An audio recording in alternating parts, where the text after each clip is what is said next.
So I'm going to walk you through how to do the first version and building block version of the diagonal sits. So this is a modified diagonal sits. You may look this up and find a different variation of it to start out with somewhere else. But the idea behind this is that we're trying to put our low back or our lumbar spine into maximum amount of rotation, where we tend to be the most vulnerable, and activate the glutes in a way that it can help to stabilize and function without the low back kicking in and doing the job for us. So what we're gonna do is we're gonna start out in this 90-90 kind of position here with the hips and the knees. So I want 90 degrees here, 90 degrees here. I want this back leg just in line with your torso.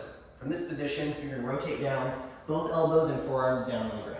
The idea here now is we're gonna keep both the elbows and forearms on the ground, and we're gonna drive through the outside of this front knee into the ground to lift your pelvis as high as you can.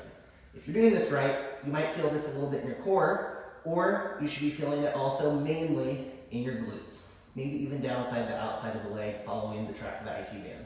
But the idea is that when you're doing this, you are not using this back leg or this back foot at all to assist with the pelvic lift. So what it should look like is an up as high as you can, and set it back down. Up and down. If it feels like you can't get full range of motion in the very beginning, you can only lift a couple of inches, that's okay.